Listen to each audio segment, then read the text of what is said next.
The outline of my talk is the following. I will start with the introduction and the motivation for the study, then the method used and the results obtained, and finally some conclusions we were able to draw. I would like to start by saying that, as this study was conducted with students from Luanda, Angola, we are talking about a reality where students become teachers after 13 years of schooling. So the students that participated in this study are about to start with their career as teachers. Some of them are only 1 year away. In this sense, it seemed important to us to analyze what are the conceptions these people have related to knowledge and the process of learning. It is well known from the literature that there is a relationship between the epistemological conceptions of the teachers and the conceptions that are developed by their own students. And this is because teachers' conceptions play an important role in planning, evaluation, and decision making. Also, epistemology and the history of science play an important role in detecting learning difficulties in a given field of knowledge. So epistemology itself can be thought of as a guide for the teaching of science, and the identification of epistemological obstacles is fundamental for the transformation of science teaching. It has also been shown that concrete and targeted didactic interventions promote the progression of students' ideas towards the construction of ideas closer to the ones desired in science. In summary, we can say that teacher conceptions about science, teaching, and learning are diverse and influence the way they act in teaching practice. So the aim of this study is to identify the predominant conceptions of students at a teacher training school in Luanda, Angola, related to the nature of science and the teaching and learning of sciences. The participants in this study were sampled randomly, and so we got this from a school in Rwanda. So we got this distribution that you can see in this image. So we have a total of 624 students that belong to 3 different courses, biology and chemistry, represented in blue, history and geography, represented in orange, and mathematics and physics, represented in gray. And we also have students from the 10th, 11th, and 12th grade. Women represent 52.1% of the students that were inquired.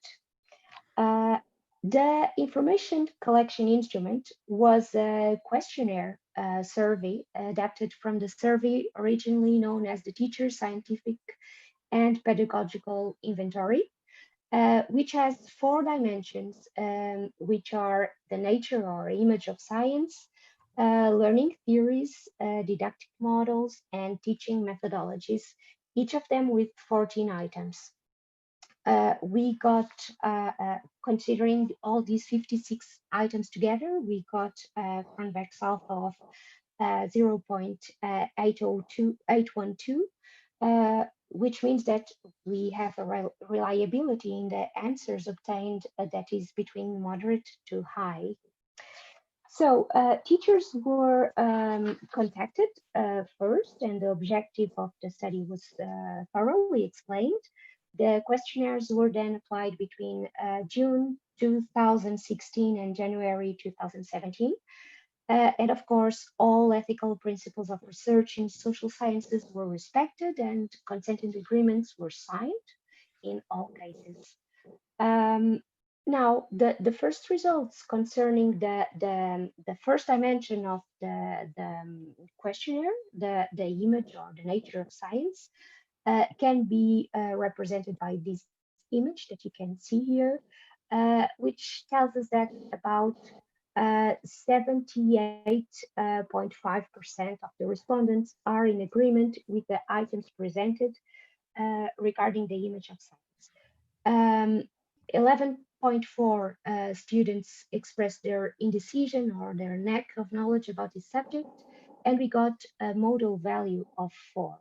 When we consider the answers that got the greatest agreement, so the three statements that bring together the greatest consensus, they were these the three statements that you can see here. So the first one is, all scientific research begins with a systematic observation of the phenomenon being studied. This got 95.5% of the agreement of the responses.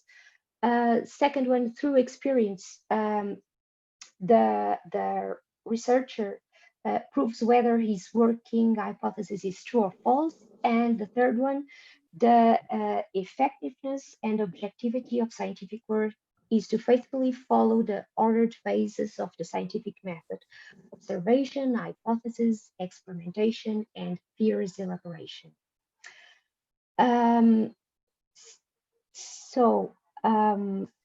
Regarding the image of science, the first I mentioned in the questionnaire, we can say that the results reveal that students and teachers tend to manifest that human knowledge is the product of the interaction between thought and reality.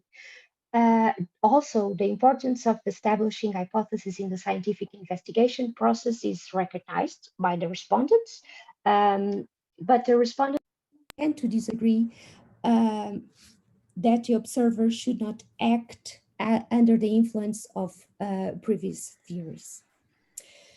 Moving on to the second dimension of the questionnaire, the personal didactic model.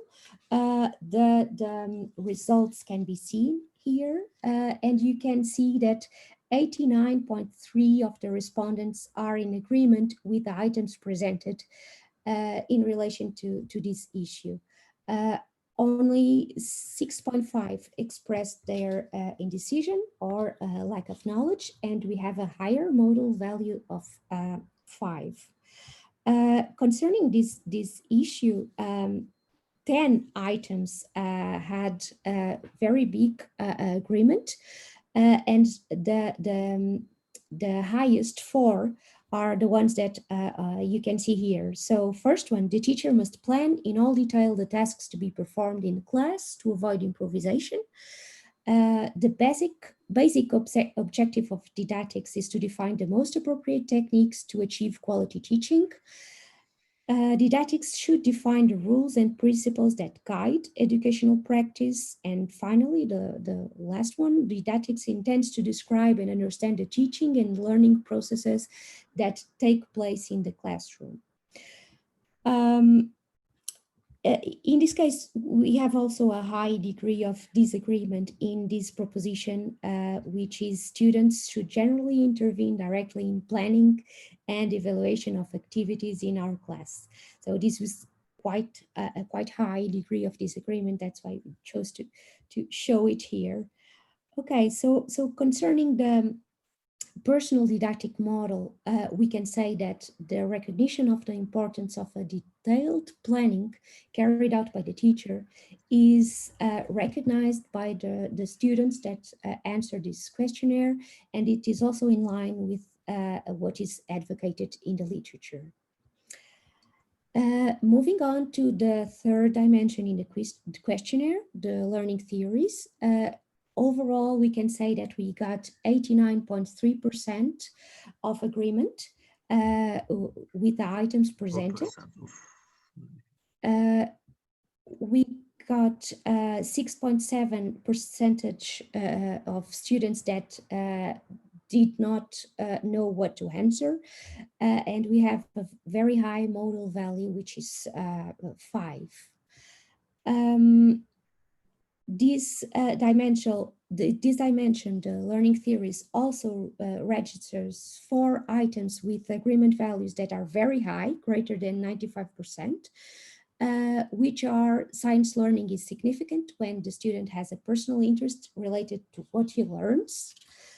The second one, the teacher must correct the conceptual errors of students, explaining their correct interpretation as many times as necessary. The third one is students are better able to understand content if they can relate it to previous concepts they already have. And finally, the last one, when the teacher explains the scientific concept clearly and the student is attentive, learning is necessarily produced. Okay, in this case, well, in this dimension of the learning theories, we noticed that the maximum value for the disagreements, which is 19.4%, relates to the proposition, students are able to spontaneously develop on their own the conceptions about the natural and social world that surrounds them. So this was our observation. And we can say that regarding this dimension, the respondents reveal a line of thought that is close to a constructivist theory, but also it was possible to see a contrast. It has been revealed that argues that the learning processes are related to the transmission-reception binomial. And in this perspective, learning the appropriation of meanings produced by a subject external to the one who learns. Finally, regarding the last dimension in the questionnaire, the teaching methodologies, we can say that only 77.9% of the respondents are in agreement with the items presented. 11% of the students express their indecision, their lack of knowledge, but the modal value is still very high, on 5. There are 2 propositions that register global agreement values over 97%, which are students learn scientific concepts correctly when carrying out practical activities. And also, to teach science, it is necessary to carefully explain the questions to facilitate student learning. The greatest global disagreement was related to the sentence, whatever the teaching contents, the realization of problems in the classroom is the best alternative to the masterful method of teaching science. We also made further analysis with these 4 dimensions. So the 14 variables in each dimension were aggregated together and considered as a new variable. So when you see here category 1, 2, 3, and 4, this is related to the aggregated variables concerning each of the 4 dimensions of the questionnaire. And in a preliminary analysis, we have these average values for these aggregated variables, the median values, minimum, maximum, and interquartile range. We used these aggregated variables to perform further analysis. And so firstly, we analyzed, we ran the Kolmogorov-Smirnov tests and the Shapiro-Wilk tests to check if we could analyze these variables in a parametric way, considering normal distributions. But in this case, we concluded that as all p-values are less than 0.05, the variables may be considered belonging to normal distributions. And then, well, this is an overall analysis, but then we cross these aggregated variables with categorical variables such as the sex, the course, and the year. But I will not present here because of time limitations all the conclusions that we were able to draw. You can see most of these conclusions or all of them in the full test of our paper. But very briefly, just to mention one or two, when we consider the variable sex and we consider each group so we make the analysis for males and females separately, we can conclude that the comparison between groups should not be done in considering normality context. So we had to look into a non-parametric way of analyzing these groups. So we use the Mann-Whitney-U test to draw the comparisons. And we can see that there is a significant difference between males and females when we look at the answers in category 1 or the aggregated variable 1, which is related to the image of science. In the other dimensions of the questionnaire, there seems to be no significant difference between females and males. When we do this same analysis by age, we can also see that we cannot consider the normality for all the groups, so the analysis must be done in a non-parametric way. And doing this analysis in a non-parametric way, so using the Kruskal-Wallis test, we can conclude that there are differences between the age groups. You see here the age groups that are considered when they answer to the first dimension of the questionnaire, so the nature of science, and also to the learning theories. So there seems to be significant differences between ages when we are concerned with the learning theories and with the nature or the image of science. We also, in order to determine which categorical variables can behave as predictors of the epistemological conceptions, we modeled the logistic regression model. We tested this logistic regression model, and we found significance in the variables that were used. And this model that you see here is the estimated equation model that we got considering the aggregated variables. Okay, so finally, moving on to the conclusions of this study, the student's image of science varies between a rationalist and an empiricist view. The role of observation is highlighted. The objectivity of the scientific method is considered. The results also reveal that a personal didactic model approached the state of the art. Didactics is seen as a scientific discipline which carried out theoretical, practical research, however, above all with a descriptive and normative character. Students argue that teachers should make teaching tasks compatible with those of investigating the process they develop in their classes. However, the student's role is the subject of divergence. Most believe that students should, in general, intervene directly in planning and evaluating activities in their class. The concept of learning is considered as a process by which the student appropriates knowledge under the guidance of the teacher and assimilates it.